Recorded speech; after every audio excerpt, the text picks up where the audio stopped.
Pacific Ocean, March 14, 1943. Dawn broke reluctantly over the Pacific, as if the sun itself feared what it might reveal. The SS Marysville, a Liberty ship barely 8 months out of the Baltimore shipyards, limped through waters that had turned from blue to slate gray. Her hull, designed to carry 10,000 tons of cargo across safe Atlantic routes, now groaned under the weight of something far heavier than steel and canned rations, the knowledge that she was alone. From the bow, the ocean stretched endlessly in all directions. No convoy, no destroyer escort, just water, sky, and the ever-present certainty that somewhere beyond the horizon, Japanese patrol aircraft were hunting. Thomas Edward Harlan stood at the mainmast, his hands raw from salt water and rope burn. At 23, he was younger than most of the crew, though his eyes carried the fatigue of someone twice his age. The wind whipped his dark hair across his forehead as he stared up at the torn mainsail flapping uselessly against the rigging. The fabric had shredded during the storm 2 nights ago, the same storm that had scattered their convoy and left the Marysville separated from the protection of Navy destroyers somewhere north of the Solomon Islands. "She's listing 3 degrees to starboard," came a voice behind him. Harlan turned to see Chief Engineer Walter Briggs, a thick-shouldered man from Pennsylvania coal country, wiping grease from his massive hands. His face was drawn, the lines around his mouth deeper than they'd been a week ago. "Engine?" Harlan asked, though he already knew the answer. "Number 2 cylinder's cracked. We're running on 3 out of 4. Speed's down to 7 knots, maybe 8 if we push her." Briggs looked up at the ruined sail. "That storm did more than tear canvas, kid. It broke something in the engine mount. We hit another squall like that, we'll be dead in the water. 7 knots. The words hung in the salt air like a death sentence. Intelligence reports from Brisbane had been clear. Japanese Mitsubishi G4M bombers, the ones the Americans called Bettys, could cruise at 230 miles per hour. Even damaged, even struggling, they were 30 times faster than the Marysville could manage now. "Captain wants to see you," Briggs said quietly. "Now." The captain's cabin smelled of stale coffee and cigarette smoke. Charts covered every surface, marked with pencil lines showing their planned route from Brisbane to Guadalcanal. That route now seemed like a fantasy, a wishful drawing from another lifetime. Captain James Merrick stood with his back to the door, staring out the salt-crusted porthole. He was 51, a merchant marine veteran who'd survived the U-boat gauntlet in the Atlantic, only to volunteer for the Pacific Run. His gray hair was uncombed, his uniform shirt unbuttoned at the collar. "Harlan," he said without turning, "tell me about sails." The question caught Thomas off guard. "Sir? Your file says you grew up in Maine, worked fishing boats before the war. That right?" "Yes, sir. My father ran a schooner out of Portland. Mackerel and herring, mostly." "So you know sails. Real sails, not just theory from a manual." Harlan's throat tightened. "I know them, sir." Merrick finally turned, and Thomas saw something in the captain's eyes he hadn't seen before. Not fear exactly, but the cold calculation of a man weighing impossible choices. "The engine's dying," Merrick said flatly. "Briggs gives it 48 hours before we're drifting. Radio's been picking up Japanese chatter all morning. They know something's out here, separated from the convoy. They're searching." He paused, letting the words settle. "At 7 knots, we're 6 days from Guadalcanal. At 4 knots, or dead in the water, we're target practice." The captain moved to the chart table, his finger tracing their position. "But if we had auxiliary power, if we could catch wind, even a few knots of extra speed." Thomas felt his stomach drop. "Sir, Liberty ships aren't rigged for sail. The masts are for cargo handling, not—" "I know what they're designed for, sailor." Merrick's voice was sharp. "I'm asking what's possible, not what's standard." The cabin fell silent except for the constant creak of the hull and the distant throb of the struggling engine. Through the porthole, Thomas could see crew members moving across the deck, their faces tight with the same unspoken knowledge. They were hunted, wounded, alone. "We have canvas," Thomas heard himself say. "Emergency tarps, cargo covers, maybe 2,000 square feet if we strip everything. And we have cable, rope, chains from the cargo hold." His mind was racing now, calculating angles and stress points the way his father had taught him. The mainmast could handle a jury-rigged sail if we reinforce the base. Not much, but enough to catch a following wind. How much is enough? 2, maybe 3 knots, in good conditions. Merrick nodded slowly. 2 knots might be the difference between being spotted at dawn or reaching the squall line by nightfall. 3 knots might keep us ahead of a bomber's search pattern long enough to find help. He looked directly at Thomas. How long to rig it? I'd need 12 hours, maybe less if the crew helps. You've got 8. We start now. By noon, the deck of the Marysville had transformed into something between a construction site and an act of desperation. Thomas worked alongside 17 crew members, most of whom had never touched a sailing rope in their lives. They spread canvas across the wooden planking, cutting and stitching with cargo needles thick as fingers. The ship's cook, a rail-thin man named Peterson from Minnesota, proved unexpectedly skilled with a needle, his hands moving with the precision of someone who'd once sewn his own clothes through the Depression. My mother made quilts, Peterson explained, not looking up from his stitching. Sold them for $1 each. I learned watching her. Thomas supervised the work with an authority he didn't entirely feel. The design existed mostly in his head, a patchwork memory of his father's teachings mixed with desperate improvisation. They cut the canvas into triangular sections, then reinforced the seams with doubled rope. It wouldn't hold in a real storm, but it didn't need to. It just needed to catch wind without tearing itself apart. The biggest challenge was the rigging. Liberty ship masts weren't designed to bear lateral pressure from wind-filled sails. Thomas had them run cable stays from the mast top down to reinforced points on the deck, creating a web of support that looked chaotic, but followed sound engineering principles. Every cable had to be tensioned precisely. Too loose, and the mast would whip in the wind. Too tight, and the stress would crack the mast base. You really think this'll work? Asked Rodriguez, a deckhand from Texas with forearms like bridge cables. Thomas looked up at the half-assembled sail, canvas flapping loose against the makeshift rigging. Honest answer? He had no idea. The physics made sense, but physics and reality didn't always agree, especially when you were improvising with materials never meant for this purpose. It'll work, Thomas said, forcing confidence into his voice. It has to. By 1600 hours, as the sun began its descent toward the western horizon, they hoisted the first section. The canvas rose slowly, pulled by a dozen men hauling on the rigging lines. It caught the wind with a sharp crack that made everyone freeze. For a terrible moment, Thomas thought the whole thing would tear loose. The mast groaned, cables sang with tension, and the canvas billowed out like a pregnant sail. The ship lurched slightly, then steadied. On the bridge, Captain Merrick watched the compass. "Speed's up," came the call from the helm. 8.5 knots. A ragged cheer went up from the crew. It wasn't much. It wasn't real sailing. But it was movement. It was hope. And for men who'd been staring at certain death, that was everything. Thomas felt the tension drain from his shoulders. He allowed himself exactly 5 seconds of relief before climbing the mast to check the cable connections. The wind was steady from the southeast, exactly what they needed to make headway toward Guadalcanal. If it held through the night, if the improvised sail didn't tear, if the engine kept running on its 3 remaining cylinders, they might actually. "Aircraft, bearing 270. The shout came from the crow's nest, high above the deck. Thomas didn't need to look to know what it meant. His hands tightened on the mast as his eyes scanned the horizon. There. A dark speck against the fading light, growing larger. The Betty bomber came in low, its twin engines droning across the water like the sound of industrial death.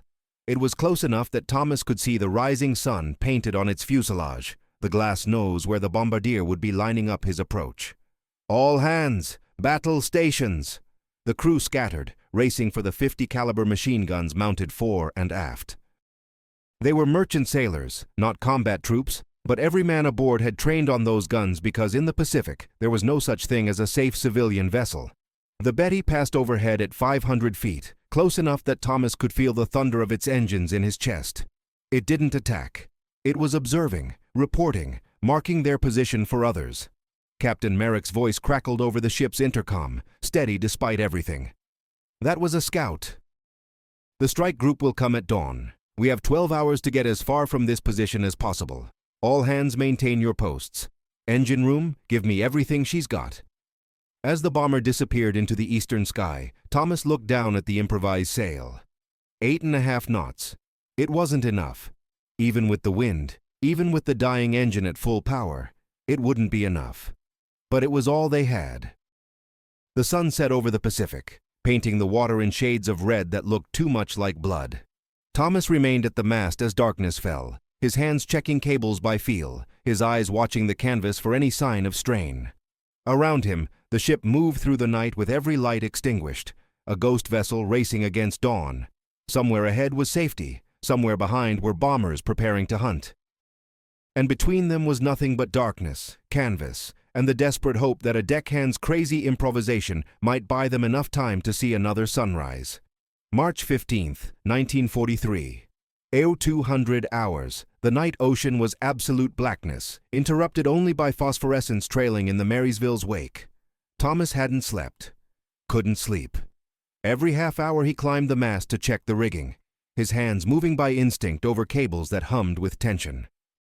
The improvised sail held, but barely. 3 times he'd found fraying rope. Twice he'd retensioned the stays using nothing but feel and prayer. Below deck, in the engine room, Chief Briggs and his crew performed their own kind of miracle. The cracked cylinder was hemorrhaging oil, and they'd rigged a bypass system using rubber hoses and compression clamps that would make any maritime engineer weep. Every hour the engine ran was borrowed time. On the bridge, Captain Merrick hadn't left his post since the bomber sighting. He stood at the helm with the quartermaster, eyes fixed on the compass, occasionally glancing at the chronometer. Mathematics had become their enemy. Distance versus time, versus fuel versus wind, versus the speed of Japanese bombers taking off from Rabaul at first light. "How's she holding?" Merrick asked when Thomas appeared at the bridge door, his face ghostly in the red glow of the night lights. "The sail's stable. Wind steady at 12 knots from the southeast. We're making 9, maybe 9.5. Thomas hesitated. "Sir, the canvas won't survive a storm. If the weather turns—" "The weather's the least of our problems, son." Through the bridge windows, the darkness was beginning to soften at the edges. Not dawn yet, but the promise of it. The most dangerous time. At 0445, the radio operator burst onto the bridge, his young face pale. "Captain, I'm picking up Japanese radio traffic. Multiple aircraft. They're coordinating a search pattern." "Can you triangulate?" "No, sir, but they're close. Very close." Merrick's jaw tightened. He turned to Thomas. "I need more speed." "Sir, we're at maximum. The rigging can't take more stress, and the engine—" "I didn't ask what's possible, Harlan. I'm telling you what's necessary." The captain's voice wasn't angry, just infinitely tired. "The Betty that spotted us yesterday gave them our position and heading. Standard search doctrine is to calculate our maximum possible speed and set up a grid. They're hunting the water where we should be." He pointed at the chart. "If we're faster than they calculate, even by a knot, we'll be outside their initial search zone." Thomas understood. It wasn't about reaching Guadalcanal. It was about being where the enemy didn't expect. "I can add more canvas," he said slowly. "The forward mast, we haven't touched it. If we rig a second sail—" "Do it." "You have 30 minutes until dawn." What followed was controlled chaos. Thomas roused half the sleeping crew and had them drag out the remaining cargo tarps. There was no time for proper stitching, no time for anything but the crudest approximation of a sail. They lashed canvas to the forward mast, using cargo nets and steel cable, creating something that looked more like a wind trap than actual rigging. "This is insane," Rodriguez muttered, hauling on a rope. "The mast'll snap." "Then it snaps after sunrise, not before," Thomas shot back. At 0520, as the eastern horizon began to glow pale gray, they raised the forward sail. The canvas caught wind with a sound like canvas tearing, and the Marysville groaned from stem to stern. Every timber protested. The forward mast bent visibly under the strain, but the ship surged forward. "Speed 11 knots, came the cry from the bridge. 11 knots. For a Liberty ship with a dying engine and jury-rigged sails, it was impossible. It was beautiful. And it might just be enough. Dawn came swiftly after that, the way it does in the tropics. One moment there was darkness, the next the ocean was revealed in all its terrible emptiness. The sky cleared to hard blue. Visibility extended to the horizon, perfect conditions for bombers. "There!" The lookout's voice was sharp with fear. Bearing 090, 2 aircraft. Thomas grabbed binoculars from the bridge rail. 2 Mitsubishi G4M bombers, flying in formation at about 3,000 feet. They were 5 miles out, heading southwest on a search pattern. The Marysville was outside their direct path, but not by much. "Hold course," Merrick ordered. "All guns ready, but do not fire unless they attack. Maybe they won't see us." It was a desperate hope. The Marysville was a 10,000-ton freighter with 2 massive white sails billowing from her masts. Against the dark blue Pacific, she was impossible to miss. The bombers held their course for 30 seconds. 45. Then, as if connected by invisible string, both aircraft banked hard to port. They'd been spotted. "Battle stations!" The gunners swung their .50 caliber weapons toward the approaching aircraft. Thomas knew the mathematics were hopeless. The Bettys carried up to 1,000 kilograms of bombs and would release from 2,000 feet, well outside the effective range of the ship's machine guns. The guns existed mostly for morale, a way to let the crew feel they were fighting back. But morale mattered. It was the difference between men who worked and men who simply waited to die. The first Betty came in from the port side, descending to bombing altitude. Through the binoculars, Thomas could see the bombardier's glass nose, could almost imagine the man inside lining up his crosshairs on the Marysville's deck. "Hard starboard!" Merrick's voice cut through the tension. The quartermaster spun the wheel. The ship began its agonizing turn, the improvised sails screaming with stress as the wind angle changed. It wasn't fast. Liberty ships weren't built for evasive maneuvers. But it was movement, and movement was hope. The Betty's bomb bay doors opened. Thomas watched the bombs fall, 4 dark shapes tumbling from the aircraft's belly. They seemed to drift almost lazily, growing larger. The ship's guns opened up, tracers arcing into the sky, more prayer than aimed fire. The bombs hit water 200 yards to port. 4 massive geysers erupted, white columns rising 100 feet before collapsing back. The shock wave hit moments later, making the Marysville shudder like a living thing. "Second bomber, starboard side." The second Betty was already in its attack run, approaching from a different angle. Merrick called for another course change, but they were still turning from the first maneuver. The ship responded too slowly. This time, Thomas could actually track the bombs falling. Time seemed to stretch, each second expanding into eternity. He saw the bomb's trajectory, saw where they would land, knew with terrible certainty that the calculations were better this time. The explosions walked up the Marysville's starboard side. The first bomb hit 50 yards out, the second 30 yards, the third. The concussion threw Thomas to the deck. His ears rang with a sound like reality tearing. Water crashed across the deck, a solid wall of ocean that swept away anything not secured. When his vision cleared, he saw smoke pouring from a crater in the aft deck where the third bomb had struck the ship's edge. "Damage report." Merrick's voice was distant through the ringing in Thomas's ears. "Hull breach, aft hold. We're taking water." Thomas pulled himself up using the mast stays. The forward sail was intact, but the aft sail had torn along one seam. Already the canvas was beginning to shred, threads pulling free in the wind. The bombers circled, climbing for another run. 2 more aircraft appeared on the horizon. "Captain!" Thomas called up to the bridge. "The aft sail's failing. If it tears completely, we'll lose half our speed." Merrick appeared at the bridge window. Blood ran from a cut on his forehead, but his eyes were clear. "Can you fix it?" Thomas looked up at the damaged sail, then at the circling bombers.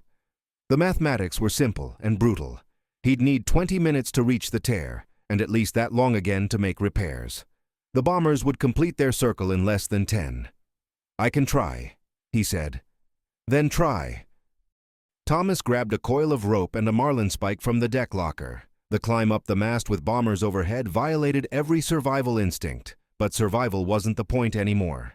Keeping the ship moving was the point. Giving the crew a chance was the point. Halfway up the mast, he heard the bombers beginning their run. He didn't look. Looking would only make him freeze. Instead, he focused on the rope in his hands, the rough hemp fiber, the way the marlinspike fit in his palm. His father's voice came back to him across the years. "When the sea's trying to kill you, boy, you focus on the work, just the work." The third bomber's attack was better coordinated. Thomas heard the whistle of falling bombs, felt the concussion of near misses. Water showered across him, salt stinging his eyes. The mast swayed wildly, nearly throwing him loose. He wrapped his legs tighter around the timber and kept climbing. At the tier, he could see the problem. The mainseam had pulled apart where the canvas attached to the reinforcing rope. Wind was already working at the gap, turning a small tear into a growing rupture. He wedged himself into the rigging and began working the marlinspike through the canvas, creating new attachment points, pulling rope through with hands that shook from adrenaline and fear. Below, the guns kept firing. Above, the bombers circled like patient predators. And Thomas stitched canvas with all the skill his father had taught him, and all the desperation of a man who knew that every second the sail held was another second of speed, another 100 yards toward safety. Aircraft, bearing 225, many aircraft. The shout from the lookout made Thomas's blood freeze. He looked west and saw them, a formation of at least 6 planes, too distant to identify but close enough to spell doom. Then someone on deck started laughing. "Wildcats! They're Wildcats!" Thomas looked again, and this time he saw the profile. Grumman F-4F Wildcats, U.S. Navy fighters. They screamed past the Marysville at wave-top level, then climbed hard toward the Japanese bombers. What followed was brutal and brief. The Wildcats tore into the Bettys with 50 caliber fire. One bomber exploded mid-air, a ball of orange flame that left a smoke trail as debris tumbled into the ocean. The others scattered, pursued by the American fighters. Within 5 minutes, the sky was empty except for the Wildcats, which waggled their wings at the Marysville before forming up and heading southeast. On the deck below, men were cheering, crying, embracing. Thomas finished his repair work with shaking hands, then climbed down to find Captain Merrick standing at the rail, watching the fighters disappear. "Patrol from Henderson Field," the captain said quietly. "We're in their range now. We made it." Thomas looked at the damaged ship, the improvised sails, the exhausted crew. They'd made it. Somehow, impossibly, they'd made it. But the cost showed in every face, every shaking hand, every man who stared at the water where bombs had fallen. They'd crossed a line that morning, from sailors into something else. Survivors, perhaps. Or simply men who'd learned that victory sometimes looked a lot like barely avoiding disaster. "Get some rest, Harlan," Merrick said. "We've still got 4 days to Guadalcanal, and those sails will need constant attention." Thomas nodded, too tired to speak. As he headed below deck, he paused to look back at the canvas billowing overhead. It was crude, improvised, held together by hope and skill and blind luck. It was the most beautiful thing he'd ever seen. March 19th, 1943, 0600 hours. The morning they sighted Guadalcanal, Thomas Edward Harlan was atop the forward mast replacing a cable stay for the 14th time. His hands had stopped bleeding 3 days ago, the skin having formed calluses over calluses until they resembled leather more than flesh. Below, the Marysville limped through calm seas, her engine finally silent after giving everything it had to give. They moved under sail alone now, and at barely 6 knots, but it was enough. It had to be enough. They'd come too far for it to be anything else. "Land ho, bearing 110. The cry from the lookout sent a ripple through the crew that Thomas felt more than heard. Men emerged from below deck, shielding their eyes against the morning sun. There, on the horizon, a dark line separated sea from sky. Guadalcanal. Henderson Field. Safety. For a moment, nobody spoke. Then Peterson, the cook who'd helped stitch the first sail, sat down on the deck and began to cry. Thomas descended slowly, methodically checking each cable connection out of habit. When he reached the deck, Rodriguez was there with a canteen of water. "You look like hell, Harlan." "Feel worse than I look." "That's saying something." The Texan grinned, but his eyes were serious. "What you did, that crazy sail thing, half of us didn't think we'd live to see this morning." Thomas took the water, drank deeply. "Other half? We didn't think at all, just worked." Rodriguez looked up at the canvas sails, still billowing in the gentle wind. "My grandpa used to say that sometimes God puts a man in the right place at the right time with exactly the skills he needs. Said it wasn't luck, it was purpose." Thomas didn't know what to say to that. He'd never thought of himself as purposeful. He'd been a deckhand who knew about sails because his father ran a fishing boat in Maine. Pure chance. Random circumstance. But looking at the crew around him, men who'd survived because canvas caught wind, because improvised engineering held long enough, because desperation and skill had somehow been exactly equal to the challenge. Maybe Rodriguez's grandfather was right. Captain Merrick stood on the bridge wing as they approached the island, his uniform still stained with oil and salt and blood from the battle 5 days ago. He'd aged a decade in those days. They all had. But he stood straight, shoulders back, watching his ship complete the journey that should have killed them all. By 1400 hours, they were close enough to see the airfield, fighters taking off and landing in steady rotation. A PT boat came out to meet them, its crew waving and cheering when they saw the improvised sails. "What the hell happened to you?" the PT boat commander shouted across the water. "Long story," Merrick called back. "We need a tow for the last mile. Engine's dead." "Jesus. You came all the way from the convoy scattering under sail?" "More or less." The PT boat crew fell silent, staring at the Marysville as if seeing a ghost ship, which Thomas supposed they were, ghosts who'd refused to die. They dropped anchor in the harbor at 1630 hours. The moment the ship stopped moving, something broke in the crew, not physically but emotionally. Men who'd held themselves together through bombing runs and engine failures, and the constant terror of the hunt simply collapsed. Some sat where they stood, others embraced, holding on like drowning men. A few, like young Patterson on his first voyage, vomited over the rail, purging fear that had lived in their stomachs for 5 days. Thomas found himself at the stern, looking back at the way they'd come. Empty ocean stretched to the horizon, peaceful and blue and completely unmarked by what they'd endured crossing it. No scars on the water, no memorial to the terror. Just waves, continuing as they always had. "Harlan." Captain Merrick's voice was quiet. A word. They stood together at the rail, two men who'd never met before this voyage and would probably never sail together again. "The Navy's sending an inspection team," Merrick said. "They want to document your sail design. Apparently, Command thinks other ships might benefit from knowing how to rig emergency canvas." He paused. "They're also recommending you for commendation." "Sir, I don't care what you don't think you deserve. You saved 38 lives with some cargo tarps and rope. That's worth remembering." Thomas looked up at the sails, still set, still catching wind even at anchor. "It wasn't just me. Rodriguez, Peterson, Briggs, everyone worked." "True, but it was your idea, your design. Your father taught you well." The words hit harder than Thomas expected. His father had died in 1940, his schooner lost in a winter storm off the Maine coast. They'd never found the boat or the body, just some debris washed up near Portland. Thomas had sworn he'd never go to sea again. Then Pearl Harbor happened, and swearing didn't mean much anymore. "He taught me to respect the sea," Thomas said quietly. "To never assume you're smarter than wind and water, to always have a backup plan." He gestured at the improvised rigging. This was the backup to the backup to the backup plan. That's what keeps you alive out here. Not bravery, not firepower. Just having one more idea when you think you're out of ideas. Over the next 3 days, while the Marysville underwent repairs, the story spread through Guadalcanal like wildfire. The freighter that sailed away from Japanese bombers. The deckhand who rigged canvas on a modern steel ship. The crew that refused to quit when every rational calculation said they were dead. Other ships' crews came to look at the sails. Navy engineers took measurements and photographs. A war correspondent from Collier's Weekly interviewed Thomas for 20 minutes, scribbling notes about American ingenuity and Yankee determination until Thomas got uncomfortable and walked away. He didn't feel ingenious. He felt lucky and tired, mostly tired. On the 4th day, as the Marysville prepared to sail for Sydney with a new engine and a proper crew rotation, Thomas stood one last time beneath the mast.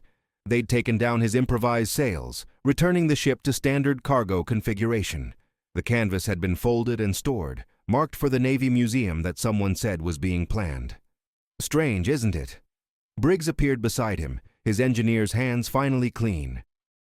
Few days ago this mast was the difference between life and death. Now it's just a cargo boom again. "That's ships," Thomas said. "They're whatever you need them to be, right up until they're not."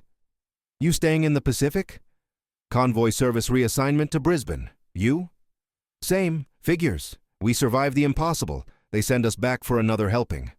Briggs grinned, but there was no humor in it. Though I suppose that's the job. Someone's got to keep the supplies moving. Someone's got to keep moving. That was the truth of it. The war didn't stop because you'd had one close call. The ocean didn't stop because you'd been clever once. You just kept going, kept working, kept finding that one more idea when you thought you'd run out. That night, Thomas stood at the harbor's edge, watching the sun set over water that had tried to kill him just days ago. Somewhere to the north, Japanese bombers were hunting other ships. Somewhere to the south, U-boats prowled for targets. The Pacific stretched from horizon to horizon, vast and indifferent to all the small human dramas played out upon its surface. But for 5 days, Thomas Edward Harlan and 37 other men had refused to let that indifference win. They'd taken cargo tarps and rope and desperation and turned them into something that mattered. Not victory, exactly. Not even safety. Just survival. Just the chance to see another morning. And maybe, Thomas thought as darkness fell over Guadalcanal, that was enough. Maybe that's all anyone could ask for in times like these. Not to win every battle, but to keep fighting. Not to conquer the ocean, but to cross it one more time. The war would continue. Ships would sail. Some would make it, some wouldn't. But somewhere in a Navy archive, photographs of a jury-rigged sail would remind future sailors that when the rules failed, when the equipment broke, when every calculation said you were finished, sometimes crazy ideas were the only ideas worth having. Thomas turned from the water and headed back toward the barracks, his shadow stretching long behind him. Tomorrow he'd board a different ship, sail different waters, face different dangers.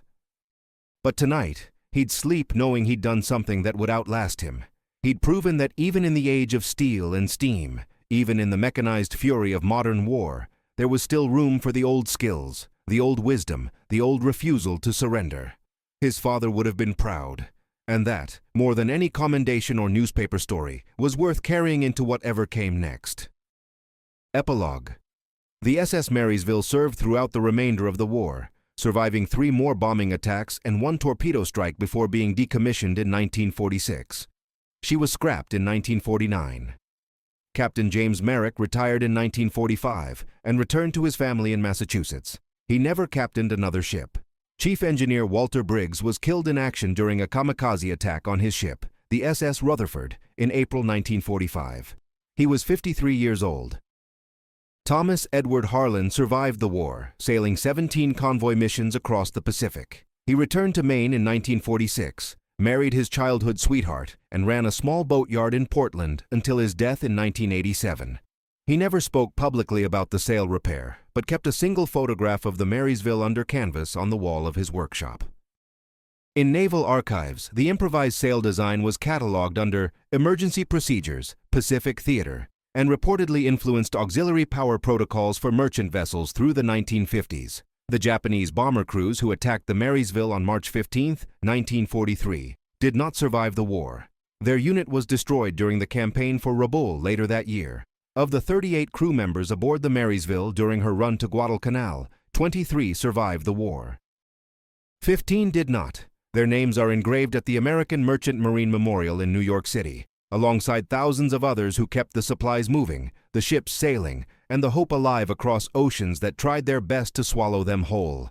The sea remembers nothing. But sometimes, if you listen carefully to the wind in canvas, you can hear the ghosts of desperate men refusing to surrender, finding one more idea when they thought they'd run out, and sailing home against impossible odds. The end.